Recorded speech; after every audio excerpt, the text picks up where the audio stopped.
Bunk and Pick podcast.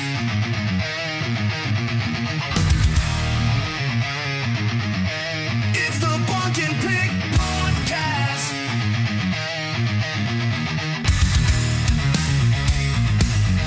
It's the Bunk and Pick podcast. Hey everybody, welcome back to the Bunk and Pick podcast. You got Bunk with you. We got Pick feeling a little under the weather for our midweeker, so I'm going to be handling this guy alone this week. I'm going to try and pull through for the Pick man.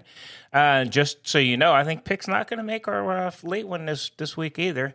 But stay tuned. We have a special guest. We have an insider. We have Gary on the show Friday. A PSU, Penn State alumni. He's got some inside information for us. He can give us his thoughts, which we already kind of know from his text he's been sending, what his thoughts are on the Penn State football situation. But we'll have him on to discuss that and everything else as well. So, hey, I just wanted to kind of do a little midweeker, a little short one here, catch everybody up on what's going on. Of course, we got to start with MLB. And how about those Mariners? Oh, my gosh. I got to tell you, surprised me. Blue Jays have been on fire. I'm not sure what's going on there, to be honest with you. But the Mariners have come to life, and they are just they're rolling. I mean, they won their last game 10-3 over the Blue Jays. Blue Jays had 6 hits, and they had their young rookie on there, Savage on there, and he got lit up, man. So I'm not sure what's going on. I was not a believer in the Mariners. I know Pick's a big Mariners fan, but I was not a believer myself. But, man, they're up 2-0. I think I got to start believing. And they haven't been to the World Series. They haven't won the World Series, and I'd like to see them get there at this point. I was going for the Blue Jays a little bit. I actually didn't care who won. Once my Yanks got beat, I'll go for whoever. But I think I'm on the Mariners train now. Even though they got the big dumper, and even though the big dumper is vying for the MLB with my judgy, I'm still gonna have to side with the Mariners. And I mean, teams down 0-2. That's a tough road to get back to, man. I don't know. Blue Jays are not hitting. I'm actually shocked that they're not hitting. So I guess we'll see how the next game goes. They're going to be in Seattle though, so it's going to make it a little tougher. On the NL side, of course, the Dodgers and the Brewers, close games. Dodgers are up 2-0. Brewers aren't hitting. My goodness. 2 8+ inning games. Snell went 8 innings. And then Yamamoto went a complete game last night. When was the last time you saw that? I can't remember, to be honest with you. That's truly amazing. And he was like, 112, 15 pitches, something like that. But they let him go out there and finish, which I'm happy to see. I'm happy they let him do that. But, man, he shut him down. He had 3 hits, 1 run. They won 5-1. You know, it was 2-1 for a while. Then it was 3-1. I was like, all right, the Brewers can come back. 5-1, they're not coming back. They just couldn't hit. So I don't know, man. I thought the Brewers were going to be there. I think during the season they played well against the Dodgers. Games are close, but they're down 2-0 as well. So it's going to be tough. So we'll see what that brings here. I mean, you got to think both these teams win the 1 or 2 games, but I think at the end it's going to be the Dodgers and the Mariners. And I got to be honest, I don't see anybody beating the Dodgers. They got a tough lineup. Jeez, everybody hits. Their pitching comes through. They're going to be tough, but they have scary hitters all the way through the lineup. So that's going to be a tough game. So we'll keep you guys up on that. We'll talk a little bit more about it on Friday. After they have another game or 2 under their belt. The other thing we got to talk about the old James Franklin firing. I got to say this. Yeah, I know Gary. Gary's not been a fan of Franklin for a while because he does, and he's right. He does not win the big games. And he's gonna land somewhere really good. He's not a bad coach. I think he just, for whatever reason, he could not win the big games at Penn State. But they were quick to come up with that $49 million to to oust him. I will say I was shocked. I don't, just because he's been there, 11 years. I think I was shocked, I guess, that they did it midseason. I was pretty sure he wasn't coming back. I was pretty sure Billy Napier was going to be gone before him, but old Napier's still hanging over at Florida. So we'll talk a little bit more about that when we have Gary on. I know he's got some very strong opinions on the old Jimmy Franklin situation at Penn State. But man, they took a nosedive. It's kind of shocking. They can recruit well. They're a huge football school, have a lot of money. Kind of shocking that what's going on over there. But we'll talk to Gary on Friday. Let's get his take on it as well. Some of the other news in the NCAA, the Bill Belichick thing, that's not going away. That's going to be there forever, I think, as long as he's there. I don't even know what to say at this point. I don't know if it was a different coach that had that record, if they would be saying anything. It's North Carolina. They've had some good years. They're mostly a middling team. They've had some good quarterbacks. When they do that, they have good years. But if it wasn't Belichick, would it be getting all this attention? Probably not. But it is Belichick, and it's just some weird shit that goes on over there in North Carolina with him and the whole situation. And, he swears that he's not going anywhere. I don't know. I can't read his mind, obviously, but I don't know. How long can a school put up with the circus? That's kind of where I'm at on that whole thing, is how long can you put up and have just the constant news and the distractions on the football field? And what about recruits? I wouldn't want my son going there at this point. Kind of a joke. So, we'll have to see.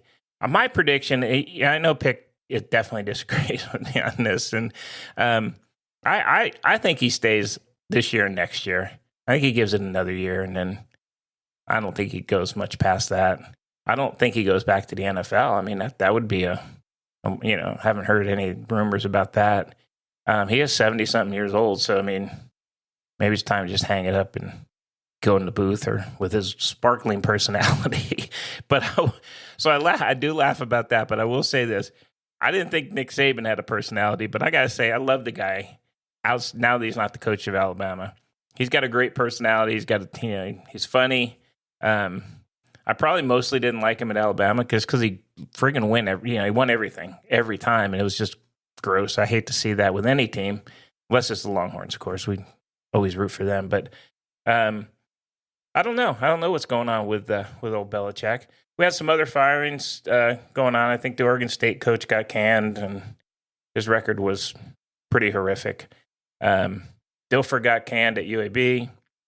I think that was in the cards. I'm not sure what UAB is expecting, but I guess whatever it was, it wasn't. He wasn't delivering. I guess, let's say that. So just a little bit of news there. That we talked. Nick and I talked about the big California private equity $1 billion deal, and for the Big Ten, and that's still a weird deal. And I think they're starting to get a little pushback. I think there's a couple schools that maybe are not quite on board. I think Michigan and USC that I guess in their words, they think they can get options that provide better terms, and they want to go explore those. So isn't it strange that we all knew it was a business. NIL came in, and it was kind of the Wild West. They're trying to scale that back, and I don't know. I don't think it's the best thing for college football. I don't know what the answer is, to be honest with you, but the money thing, that's really every time it's college football and money. Those are the two. They come up together the whole time. If it's a great quarterback, they talk about the money. If it's a receiver or whatever, they talk about how much they're getting. And it just, I don't know. For me, it takes a little bit of the fun. Now, I love college football, but it takes a little bit of the fun out of the old college football when they were just college students and taking money under the table. So anyway, we'll see how that all shakes out with the Big Ten. But that's $2 billion with a B. Holy shnikes, that's pretty crazy. Couple other notes. We got, Arch had a great game for the Longhorns this last game. They upset Oklahoma, which was outstanding. Love to see that. They actually played. So that's the Texas team that we thought was going to be there all season. Defense was great. The line held. Archie played good. Running game was there. Everything was clicking for that game. And I guess the question is going to be, can they, maintain that going into the rest of the season? Because they don't have an easy schedule. But honestly, they don't have the hardest schedule in the world either. They have Georgia later in the year. So we'll see. I hope Arch, he definitely looked more relaxed. And that was a big game. So you got to hope that maybe he's getting in the groove. He hasn't started that many games. He's still a young kid. So hopefully they get back to winning. The other thing I wanted to talk about is that Georgia-Auburn game. My gosh, what in the hell is going on with Kirby Smart? You know what? I get, all right, he's a great coach.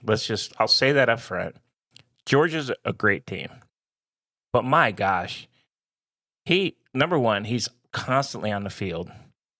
And I don't know about you guys, and I know I've heard some call-in shows with Georgia fans that are going to dispute this, but he was calling a timeout. Now, did that affect the game? I don't know. But come on, dude, with the clapping, that's ridiculous. He called timeout, and the ref gave him call. I don't understand why the refs, how can they go and reverse that and give him another 25-second clock? It's either a timeout or it's a penalty. I mean, it's got to be one or the other, not a reset with 25 seconds. So that was disappointing. I don't know. I will say this. I think Auburn has a good team, and I'm not going to say they're getting screwed every week. They definitely got screwed with Oklahoma with the phantom receiver caught the ball. I thought they had a touchdown, but come on, dude, hold on to the ball like a half a second more. So that was close. I get that, but I don't know, man. Kirby Smart is just he's something else. And I thought the SEC refs there were just horrific, personally. They called against both teams. They just called some stupid penalties, and it was almost the whole game. It was just a penalty game. It's just like, stop, let the kids play. But we'll see. Georgia came out on top. Auburn did not. Got to wonder if Freeze's job is on the line at this point. I'll give him some credit. I mean, he's actually being criticized a little bit for not speaking up. But you guys know, if he speaks up, he's going to get fined. So I don't know. What do you say at this point? I don't even know what to say. Clearly he was pissed. But if he did say anything, he was going to get fined for it. And I don't know. I don't know the answer. I've watched Auburn play a couple times. I think they have a good team. They're close. And I really, really thought they would win that game, to be honest with you. But at the end of the day, they didn't score. So you got to give it to Georgia for that. But I am a little perturbed with young Kirby Smart. How about the rumor about Rule going to Penn State, since he's an old Penn Stater? He's doing great up in Nebraska. Got him, I think, 5-1. Of course, he's going to say he's not going to Penn State. I think that's a possibility at the end of the year. He's a great coach. I like him a lot. He's got college and NFL experience. Ex-Penn State guy. Man, you got to think he's like number one on their list. I mean, you really do. I just, as good as he's got Nebraska going, I don't see Nebraska getting to the pinnacle that they used to be at. I think they're going to be good. They're not going to just lose one game this year. I mean, I've watched them play. They're okay. I don't know. It's going to be an interesting one to kind of keep your eye on and see what happens there. So a lot of stuff going on in college. Of course, the How about them Indiana? Okay, this one's for Pick, Mr. Oregon Duck. Hoosiers went in there and crushed them. I loved every minute of it. I had told him I think Oregon is good, but I don't think they're top 5 good. And to be honest, I had my doubts about Indiana just because they lost a bunch of guys. But, man, he's got them playing. They look good in all phases of the game. They might be the real deal at this point. It's going to, the Big Ten and the SEC tend to beat each other up. So we'll kind of see how it ends up. I don't think Ohio State has any tough games coming up, to be honest with you. I think Ohio State's going to cruise going in. Going to be fun. Going to be fun to see. Good old college football. Love it. The other thing that's kind of crazy is, I guess now starting last night, we had the Tuesday night games. We got Wednesday night. Holy crap. I don't know if I'm a coach if I'm liking playing Tuesdays and Wednesdays. I mean, Thursday's kind of pushing it. But good grief, Tuesday game? What the hell? That's just bizarre to me, man. I don't know what else to say, but it's so weird. I mean, it's just weird even to see it. It's great that it's on. We're big sports guys, but I don't know. I think it's a little strange. Let's switch gears and head over to the NFL for a little update. And my God, what's going on with my Buffalo Bills? I mean, they look bad. Josh Allen was running for his life the entire game against Atlanta. And their defense on Buffalo does not look good. Shout out to my boy Bijan. Love him, ex-Texas dude. But golly, they don't look good at all, man. They're struggling. I mean, it was kind of funny because they started out strong. Kansas City started out bad. Now, Kansas City looks like they almost look like their old team here this last week. But good gosh, man, it's I don't know what to say. They got to fix Buffalo. I think they got an off week this week, but they got to do something to fix that and get something going there. And how about the London game, Denver and the Jets, early morning Sunday? Was that the worst game you guys have ever seen in your life? That was just horrific. The Jets, negative 10 yards passing. Come on, man. I mean, that is, it's inexplicable how bad their offense is. They got a decent defense. They held Denver. The score was 13-11. They held Denver to 13 points. And actually, Denver had to score late just to get there. Or they were going to lose friggin' 11-10. But my gosh, man, their offense. You guys, receivers running. I mean, how long are those guys? How long is Garrett Wilson going to be? He wasn't very happy on the sidelines as it was, but negative 10 yards passing. Now that takes into account the 9 sacks that he took, but still, really no passing. And they're the only team that hasn't won a game. And they're bad. They are just bad. And I don't know what else to say about them. I'm hearkening back to my old Joe Willie Namath days when I used to like the Jets. But they've just been a bad team for a long time. And I just don't think Justin Fields is the answer there, clearly. I think he's got his shot. He's got his money, but I don't think he's the answer. The other games, Pittsburgh, of course, beat up on Cleveland. Aaron Rodgers looks okay. I think he looks pretty good. Cleveland, no offense.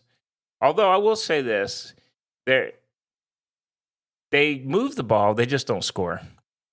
So I don't, what does that mean? They're going to lose games. And their defense is good. But Pittsburgh played a great game. Pittsburgh always wins after their bye weeks, and they did again. So great game by them. They'll be there at the end. Cleveland, who knows? They're a dumpster fire, and I think you got to stay. You got to stay with your quarterback. Let him learn.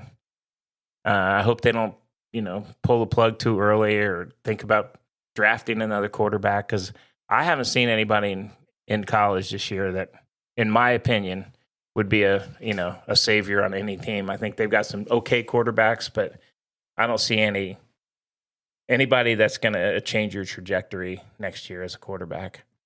My Chargers came in. They finally won again. They beat the hapless Miami Dolphins. And Miami's got a lot of issues, man. They got some issues in the clubhouse there. They're in the locker room. They're hurting. I don't know what's going on with them. You got to think McDaniels is about done, the coach. And Tua coming out making some statements probably wasn't the smartest thing in the world. So there's got to be a lot more going on behind closed doors. But that's not a very good football team for whatever reason. Chargers looked better, but they squeaked by Miami, so I don't know. They've got a lot of injuries, the Chargers too, and I think that's hurting them. Next game we got is New England. What's going on, New England? The old ex-Titans coach got them going. They beat New Orleans, and let me say this. I think I told Pick that New Orleans is not a bad team. Their record's going to suck, but they are not a bad team. I think Spencer Rattler's a decent quarterback. They're not the Jets. They're not that bad. They just can't win. But they're competitive at least. And at least when you're watching the games, they're not just blowouts. So they lost 25-19 to New England. New England's playing pretty well. I think Buffalo needs to keep an eye on them. I think they're actually in the standings. They have the same record, but I think they're considered the first place team at this point.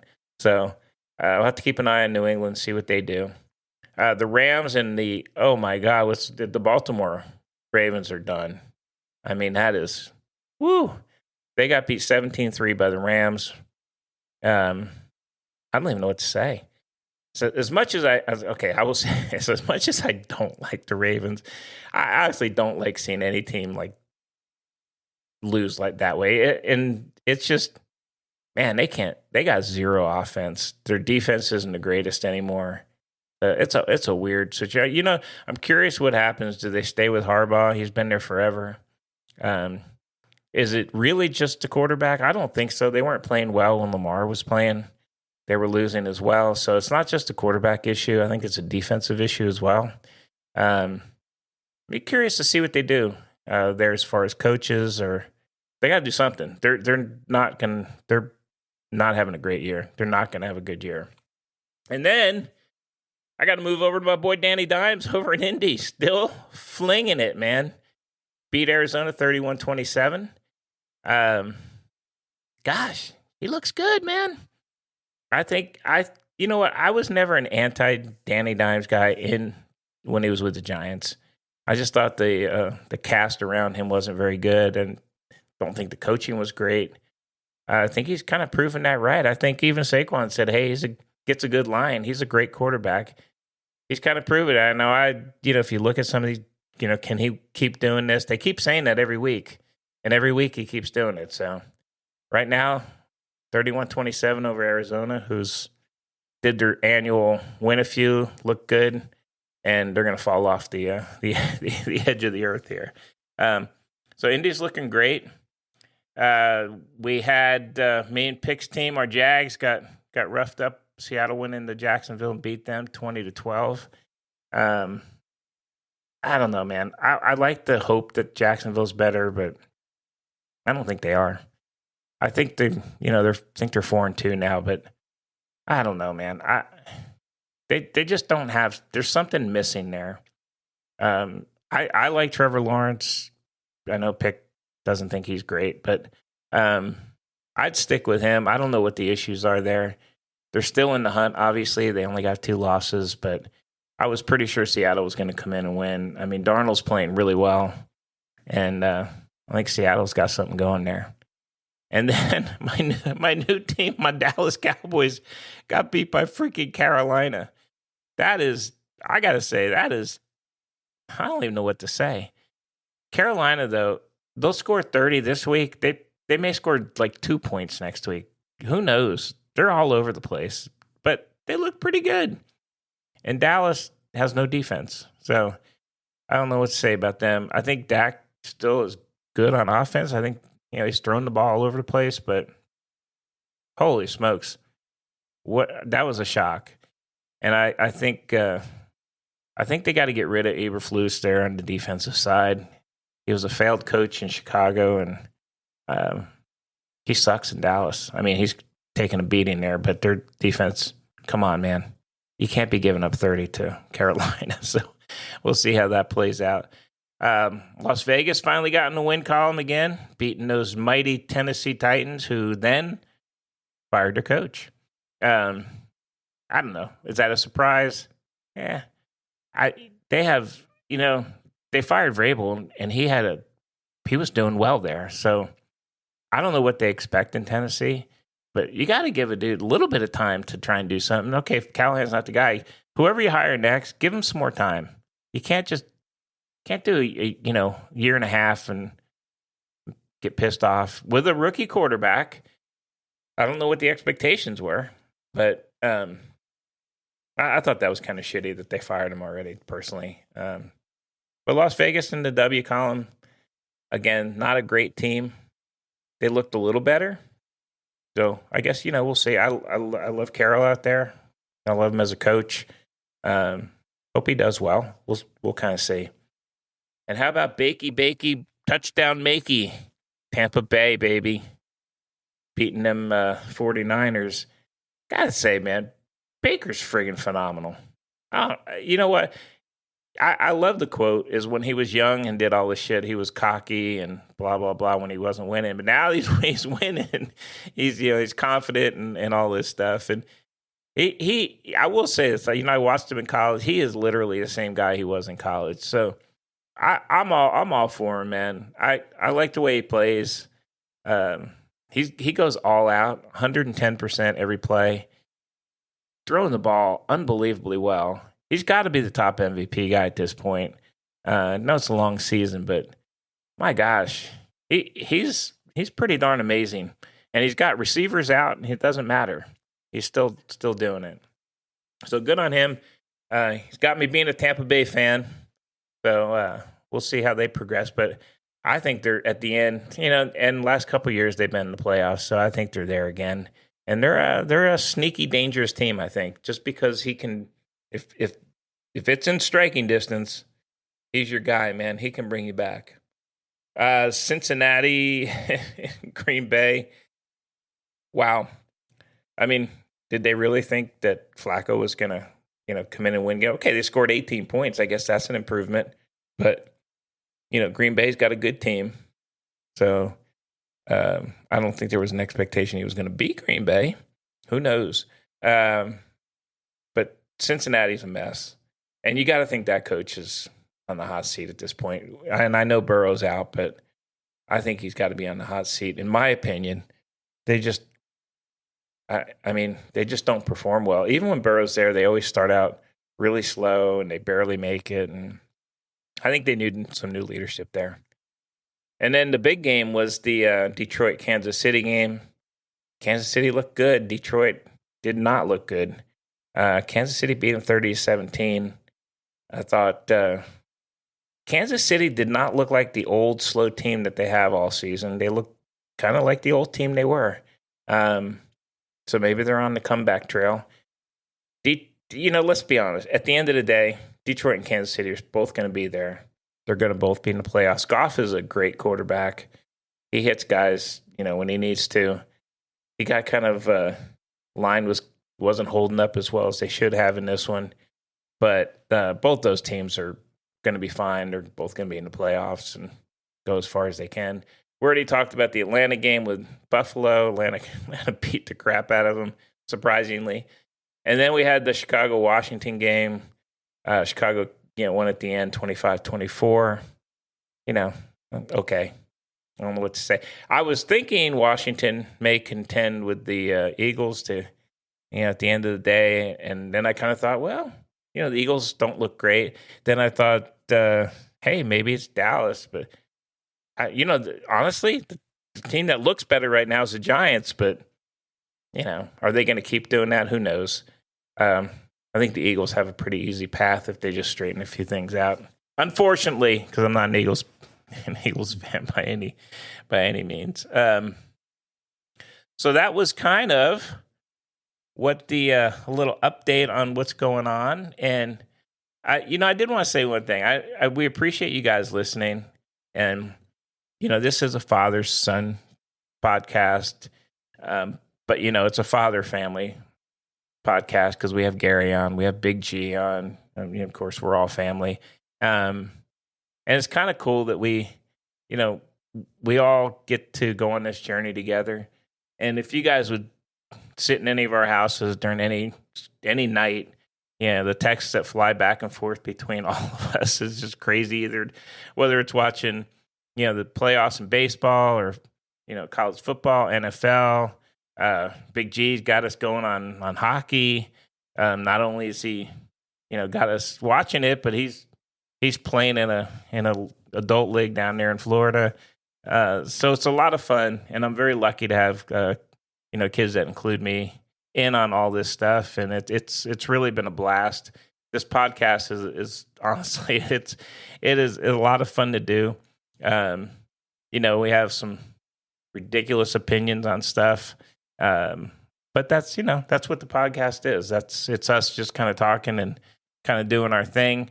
And one other thing, if there's some other things you guys would like us to see us do, Nick is he's a chef. Gary was a professional baseball player. Big G down there is playing hockey. We've got a lot of experience in a lot of things. I'll go with me. I was an IT guy, but if you listen to the podcast, enough, that I've screwed up some of the technicals on the podcast many times. But hey, that's the way it goes. It's a learning thing. But if there's anything you guys want us to talk about, or any particular subjects, we try to come up with some obscure stuff every once in a while, and give you guys some things like the penny farthing race, or some guy rowing across the world, or whatever else out there. But if there's anything you guys wanted to, just give us an email. All the information's in the show notes. You can contact us, and if you have any questions, whatever you got, man, we'd appreciate any kind of feedback you got. But awesome experience here, and we appreciate you guys listening. So I'm going to wrap it up. I don't have my my comrade Pick with me here. We'll go ahead and get our end of the week one out. I'm going to have Gary on. It's going to be me and Gary talking. Maybe we'll get Big G on, but we'll delve a little bit more into the Penn State situation, and we'll give you our expert opinions of the upcoming college and NFL games as well. But until then, hey, you guys stay frosty out there, as we like to say. And I can't leave without talking about my boy. I got to give him a shout out, Mathew McConaughey. Hey, we're still waiting, brother. Love to have you on the podcast. And because we're local in Austin, wouldn't kill you to just come on out here, man, and sit in the studio with us. We can get a little bit of your tequila, have a little drink, have a little talk sports, whatever you want to talk about, man. I did the rap for you last week. I think Gary's got a little surprise he wants me to come up with here for the next podcast. We'll do that too, but we're going to keep pushing until we get you on the podcast, and give a little shout out to you. Is if you're there, if anybody knows him, let him know we're looking for him. So Mathew McConaughey, come join us on the Bunk and Pick podcast.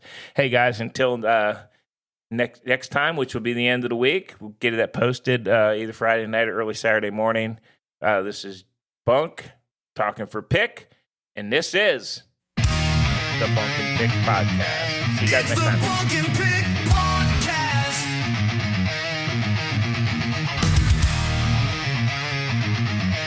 It's the Bunk and Pick podcast.